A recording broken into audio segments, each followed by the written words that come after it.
Welcome to the Natural Super Kids podcast, where you will discover practical strategies to inspire you to boost the health and nutrition of your kids. I'm Jessica Donovan, a qualified naturopath specialising in kids' health, and I want to make it as easy as possible for you to raise healthy and happy kids. Let's get into it.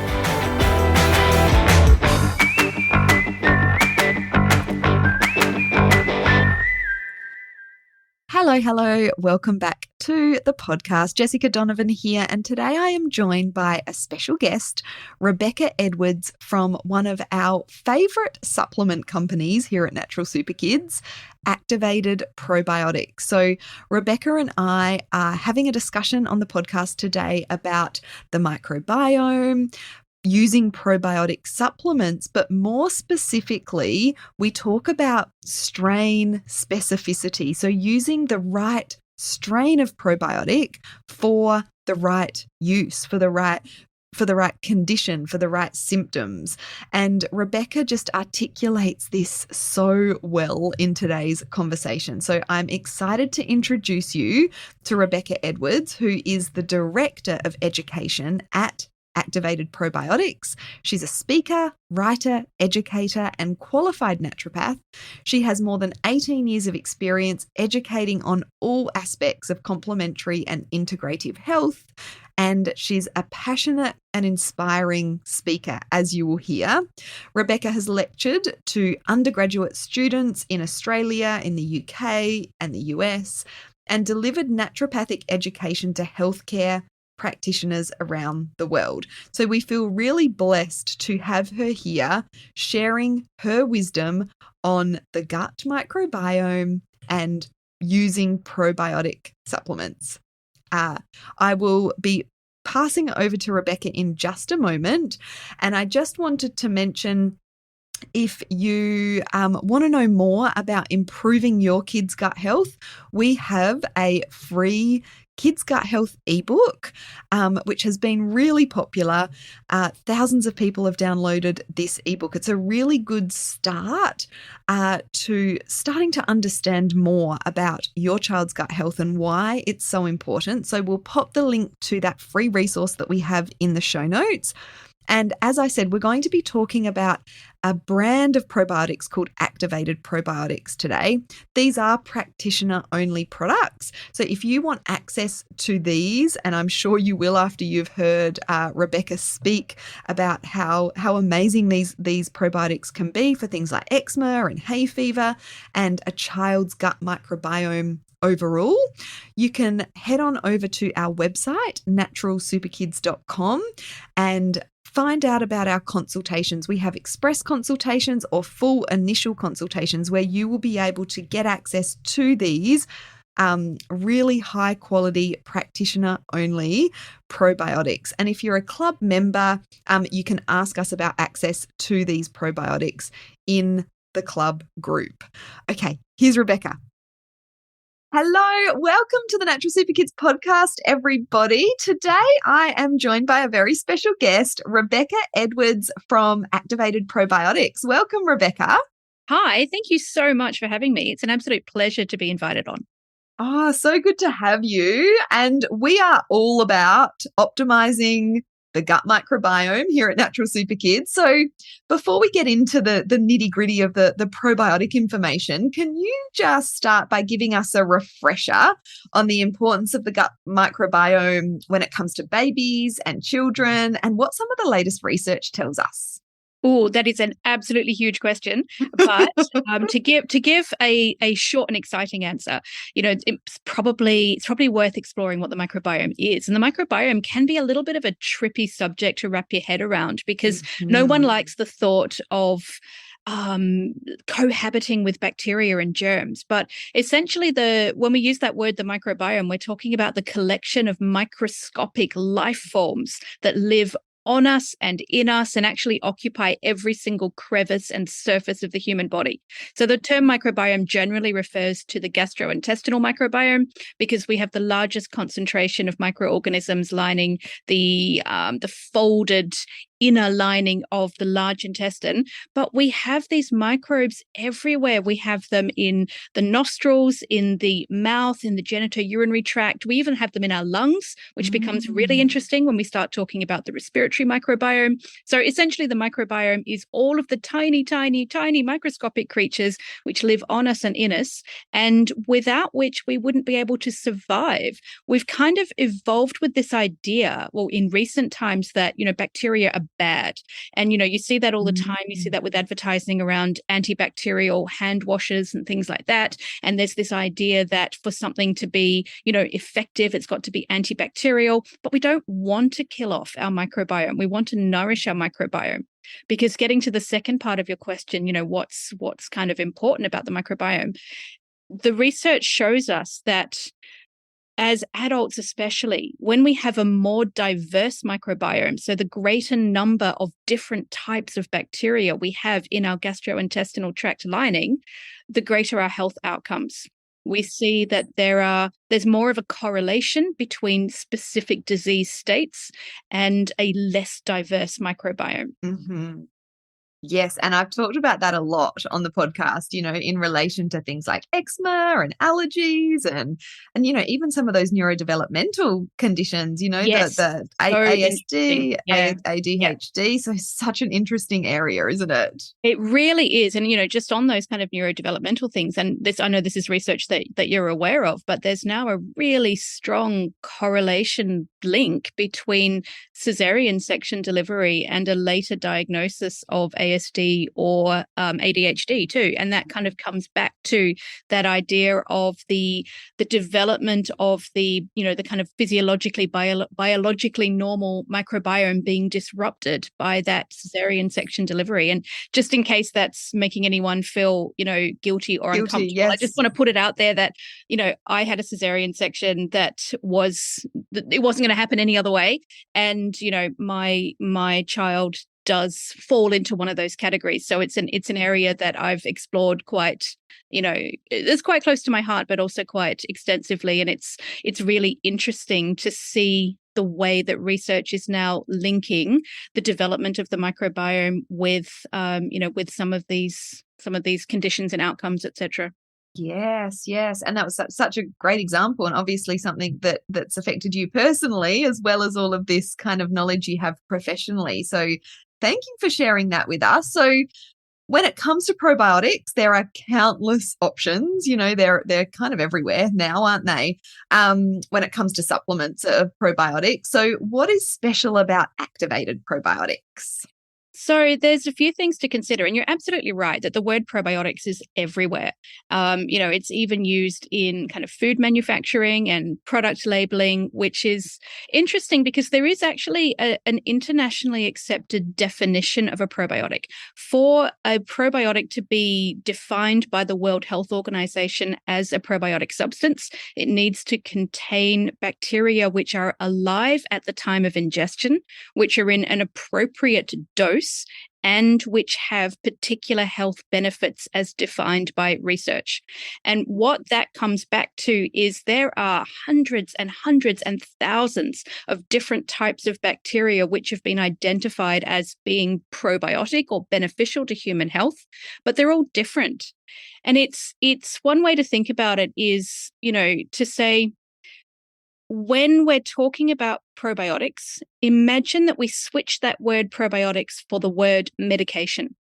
And can you imagine somebody going to see their doctor or asking their pharmacist to say, I've got a headache, what do I need? And the doctor or pharmacist saying, oh, I know what you need. You need medication. Or, somebody with high blood pressure or high cholesterol, what intervention do I need here? Oh, you need medication. Oh, such a great example. You've got high blood pressure, you need antihypertensives. You would talk about the different types of medication. And it's the same with probiotics. We really need to move away from that word probiotics as meaning, happy bacteria, and look at the individual bacteria and what they've been researched to do. So in the same way that we wouldn't say, oh, you have a health condition, you need medicine, we would talk about the individual medicine. We need to talk about, oh, you've got, diarrhea. There's a particular strain of probiotic you need. You've got thrush. There's a particular strain you need. Your child has eczema. There's a particular strain you need. So the very first thing to look at when you're choosing a probiotic supplement is which exact strains does it contain, and what research have those strains been shown, in what research have those strains been shown to produce a very particular defined outcome. For example, if you were wanting to choose a probiotic for your child's eczema, there's a particular strain that has been shown to reduce symptoms of eczema in children and improve quality of life. And that's the one you need to find in the probiotic you're taking. So it's never a case of any old probiotic will be good for X, Y, or Z. It's about matching up the outcome you want to achieve with the exact strain that has been shown to do that.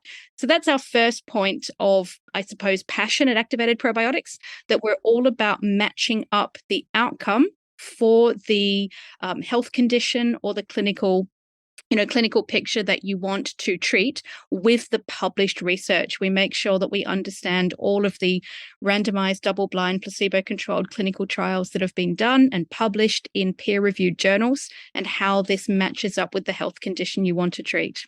And you've just articulated that so well, because I'm always harping on about, and I've had this experience with clients as a naturopath, we've tried probiotics and they didn't work for us. Yes, it's like, exactly. hang on. Which probiotic did you try? What was the dose that you were taking? How long did you take it for? There's so much to it, isn't there? But that specific strain for specific outcomes is so important for people to get their head around. So can you give us some examples of specific strains that are beneficial for specific conditions when it comes to some of those common things that we see in kids' health, that low immunity perhaps, or the eczema, or the mood and behavior issues? Yeah, absolutely. And it's interesting that you mentioned the low immunity, because that's what everyone wants to talk about at the moment. Yeah. I know, we're recording this now at the end of winter, and goodness me, every single friend of mine, every family I know has had such a significant increase in winter bugs and illnesses this year compared to other years, etc. And that itself comes back to the microbiome, because, if you think about what everyone's been doing for the last couple of years, it's a whole lot of not much. We've really spent so much time just with our own families in our own houses. We haven't been out in the community. We haven't been mixing with a lot of other people. And this means that and children especially, have had a much lower exposure to different microbes out in the world than they otherwise would have. And this is going back to your very first question around the microbiome and its development and its importance and the diversity. What we understand about children's developing microbiome is they really need to be exposed to as many different microbes as possible in the first few years of life to really build up an immune tolerance. So for the immune system to learn how to easily mount an appropriate response to new microbes or pathogens, and from an allergy point of view, how to determine when a new substance is friend or foe, and again, what appropriate response to mount. So getting back to, the last couple of years, when children haven't been so exposed to so many microbes in the community, their developing immune systems have been less able to learn about making those appropriate responses. For parents out there who are concerned about, the number of illnesses their children have had, there are two particular strains of bacteria I would look for. And I can give you their full names. And the thing with probiotic nomenclature is that the full names are really long, but they're really important. So when it comes to understanding a probiotic bacterial name, it has three parts. It has the genus, the species, and the strain. And we mustn't forget the strain. So if we look at the genus is usually Lactobacillus or Bifidobacteria. The species could be Acidophilus, could be Plantarum, could be Rhamnosus. And then the strain is often a combination of letters and numbers at the end of that name, which denotes the exact strain that's been studied and put through those clinical trials and found to have those beneficial outcomes. So when it comes to kids' immune system, the 2 strains that I would look for are Lactobacillus plantarum Heal 9 and Lactobacillus paracasei 8700:2. So obviously they just trip off the tongue like that, but that's what you're looking for when you're looking at the packages. And those strains have been found to be beneficial. Another strain that's been found to be beneficial is Lactobacillus rhamnosus GG. And that's a really popular strain for digestive health as well as immune system health. It's been found to have a whole range of benefits in children's digestive systems, right from kind of diarrhea, reducing antibiotic side effects, through to improving tolerance to foods that children may have intolerance symptoms to, and then being found to reduce the number of respiratory infections, so colds and coughs that kids generally experience over winter. So that's a really good one to look for, Lactobacillus rhamnosus GG. Yes, one of my favorite strains. Mine too, actually, because yes, I am that geeky that I rank all my favorite strains. Yeah. Yeah. And I just sure think you that may identify. and when it comes to kids' health, right? Like it has, like you said, it has so many benefits. So it's a great one. And so interesting what you shared about because it's been such a brutal winter for so many families with all of those winter illnesses, and it does make sense when we think about it from that microbiome perspective, doesn't it? Oh, it really does. Yeah. Yeah. So spring is about to sprung or has just sprung. Well, by the time this goes live, we'll be just into spring. And of course, with spring comes those seasonal allergies, the hay fever, and other environmental allergies. So what can you tell us about probiotics when it comes to those sorts of things? Oh my goodness, so much, so much. It's such an exciting topic, actually. And it's something that I love talking about because I feel that for a long time, the association with probiotics was very much with gut health. And now we've really learnt that when it comes to what probiotics are really doing in your body, most of it is immunomodulatory. So most of what probiotics are actually doing is modulating your immune response. And this is never more evident than when looking at allergies and especially hay fever. So, what's going on with hay fever is it's an allergic response found in or demonstrated mainly in the mucous membrane tissue, which lines the respiratory tract. So it gives us all of those yucky, swollen, stuffy nose and runny nose and leaking eyes and itchiness. And, if you're anything like people who I know with hay fever, intense grumpiness as well, along with those symptoms. Yes, it And so affects it's your really, mood. yeah, for sure. I'm just thinking of my dear husband who has terrible hay fever, and oh my goodness, so fun to live with. But it's really interesting actually because my husband's British. He grew up in the UK. He had mild hay fever while we lived in the UK. Then we moved. We lived in California for a couple of years where I think he was pretty much symptom free. And then we moved from California to Melbourne. And pretty much the day we arrived in Melbourne, he was, "What's going on? Why is everything hurty and itchy and snotty?" And ever since arriving in Melbourne kind of 5 years ago, he really spent those first couple of years, especially those first spring, summer seasons in hell. I've never seen hay fever symptoms like that, taking antihistamines multiple times a day. Then in my work at Activated Probiotics, we released a couple of really interesting probiotic products. One of them, Biome Breathe. It's actually a probiotic that's been found to benefit asthma and reduce the number of asthma attacks in children with asthma. But our understanding of the mechanisms it uses to do this comes back to that immunomodulation aspect. What you have in asthma and hay fever is a disruption of the immune system it's the same pathways. And this won't be any surprise to you, or other naturopaths listening. That what you have is people who have that allergic or atopic disposition, their immune system overproduces a particular type of immune cell, Th2 lymphocytes, which then go on to release particularly inflammatory, essentially immune chemicals like histamine and allergen-specific antibodies. When we use a very specific strain of probiotic, Lactobacillus salivarius LSO1, it's been found to modulate the release of those Th2 lymphocytes, which means that you will generally see a reduced immune response. So this was first seen in that asthma clinical trial where children given this particular strain of probiotic had reduced symptoms of asthma. But as we know, the immune response in asthma and hay fever is that same pattern of dysregulation. So I began to give this product to my husband, and within days, he was finding he was using antihistamines less. And the next season, he barely used any over-the-counter antihistamines at all. It had a tremendous effect on his allergic rhinitis, and it's gone on to have that, we received so much anecdotal feedback on that particular strain of probiotic and hay fever.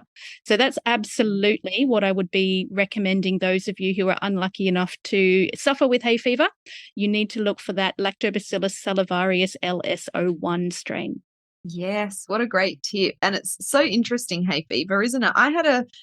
Personally, I had an experience where I was in California. I thought you were going to say your husband's was hay terrible over fever. there. Well, I first got hay fever symptoms. I was camping in my 20s, never ever had hay fever before, camping in this paddock. There must have been something that I was reacting to. And I got this terrible kind of hay fever symptoms. And I was in a tent, so I couldn't even escape it. It was like, and ever since then, even coming back to Australia, I've had some mild hay fever symptoms in spring. So it's just really interesting the onset of hay fever symptoms and how that happens in various people. Yeah, it's so individual. And, I've learned so much about the kind of different pollens and grasses and how they can set off your little immune bombs, if you like. The immune system is utterly bizarre.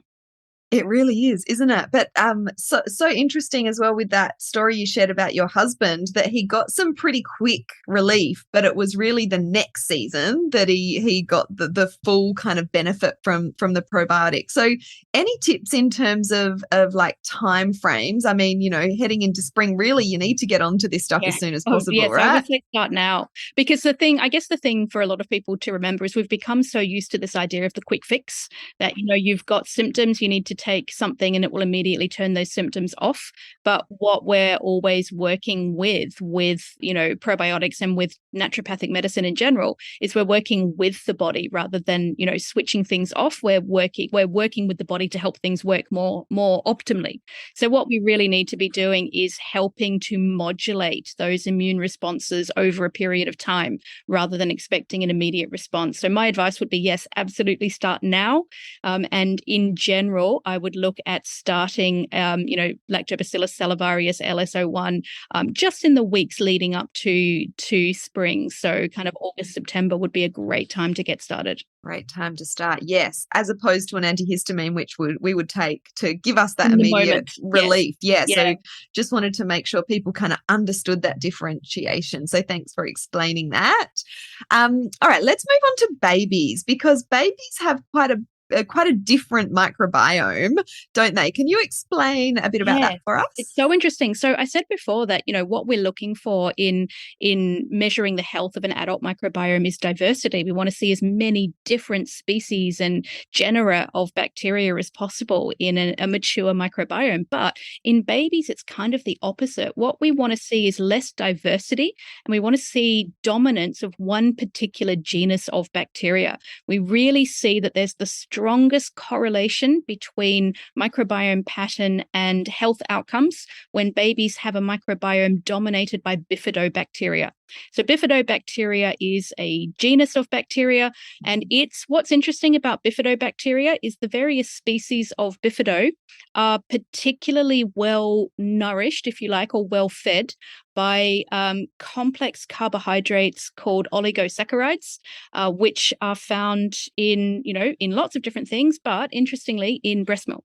So what we see, where we again find the strongest association between microbiome and health in babies, is in babies who are breastfed and who have this high concentration of bifidobacteria because the oligosaccharides in their mother's milk has provided the fuel source for these different types of bifidobacteria to flourish and grow. So in babies, if we're looking for probiotics for babies, the two things to consider are bifidobacteria are those which have the strongest association with, beneficial health outcomes. So what that looks like in babies is essentially functional digestive presentations. So babies with reflux, babies with colic, babies with vomiting, babies with diarrhea or abdominal discomfort. These are the babies who are most likely to benefit from a probiotic. And these are the babies who are also, what the researchers have found is these are the babies who are most likely to have lower concentrations of bifidobacteria. So always what we're aiming to do is enhance that blooming of bifidobacteria. Yes. So interesting. And then, so, obviously breast milk is that ideal food for the microbiome. And what would you say about, mums and parents out there that aren't able to breastfeed and they're needing to formula feed or have chosen that sort of route? Is there any sort of, research on perhaps adding certain probiotics to formula, that sort of thing? Yeah, there is a bit of research. There's more research all the time because, the research into, baby formulas is always evolving. As more is being discovered about breast milk, then that really enhances the knowledge of, formula scientists who will try to make formula as close as possible to breast milk. So what we're understanding now is that breast milk it was often thought for a long time that breast milk was a prebiotic food, but not a probiotic food. So for a long time, researchers thought breast milk was sterile. We now know it's not. We know that breast milk itself contains bacteria, but really most significantly what it contains is those prebiotics or those substances which provide the fuel for probiotics. So the formula scientists and microbiologists have really worked on what strains of or what species and strains of bifidobacteria have been found when given to formula-fed babies to improve those functional digestive symptoms. And there's a few that stand out. So one we've already mentioned, actually, Lactobacillus rhamnosus GG. Now, it's not a bifido strain, but it's a strain which has been found to reduce, especially diarrhea in babies who are formula fed, and have quite a few benefits in babies who were born prematurely as well, which is really interesting. But there are two bifidobacterial strains which have been trialed together and found to have some pretty fun outcomes around colic especially. And these are called Bifidobacterium breve BRO3 and Bifidobacterium breve B632. And BRO3 and B632 have been found when given together to help reduce the symptoms of colic around abdominal discomfort, improve the number of times a day a baby has a dirty nappy, reduce vomiting, and also, and this is one that is music to the ears of every parent out there with a colicky baby, reduce the amount of time a baby spends crying a day. Oh. Yeah. That's the one we always want to work on. So those two strains in particular is what I would be looking for parents who are unlucky enough to have a colicky baby. And again, personal experience here. I know that when you've got a baby who just cries and cries and is in so much distress, you really want that reassurance of something which has been put through a clinical trial, found to give these measurable benefits. That's absolutely something worth trying. Yes, and I think you've made such a good point of why we don't want to just be going to the supermarket or the pharmacy or the health food store and just picking a random probiotic off the shelf. Like there's so many reasons that you've explained to us why that's not a good idea today, and we'll make sure we put all of those names in the show notes. Yes, I'm not expecting anyone to just instantly learn them off by heart. No, but these are all also strains that are in the activated probiotics, right? Yeah, so can you tell us a bit more how people can find out about activated probiotics and how they can get their hands on them? Absolutely. So Activated Probiotics, we're an Australian company. We are a small company of passionate people based in Melbourne. Our products are practitioner only, which means, talking to your naturopath, nutritionist, dietitian, or other medical professional who has a special interest in probiotics. And what I would say is, for one thing as well, our Biome Daily Kids, Activated Probiotics Biome Daily Kids product. Any parent listening to this who's concerned about buying a probiotic which their children won't take, just another product that you spend money on that is then wasted money because your ungrateful child won't take it.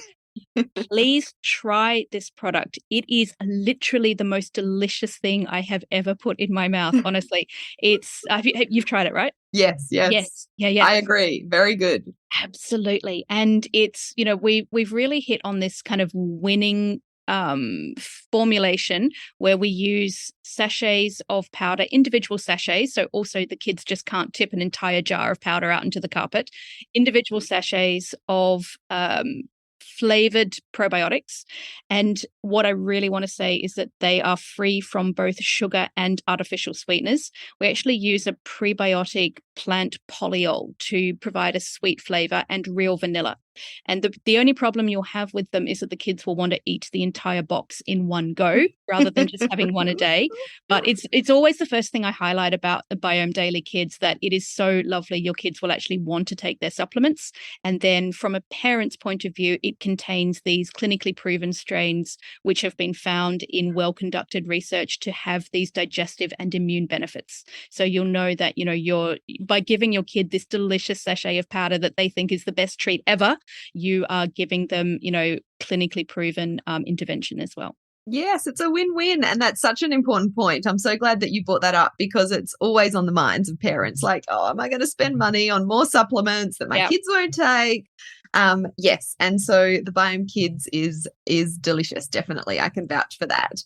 And if you are wanting access to these activated probiotics, we're big fans of them here at Natural Super Kids, and you can book in for a very convenient online appointment or an express appointment. If you're a club member, there's ways that you can access these supplements as well. So you can get in touch with us via the Facebook group.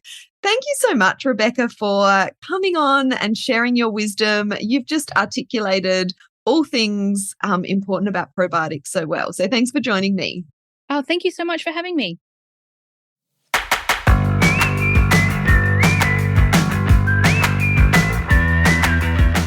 Thank you so much for joining me on the podcast today. Head on over to our website, naturalsuperkids.com, for the show notes for this episode, as well as a whole heap of inspiration to help you raise healthy and happy kids. I'll see you next week.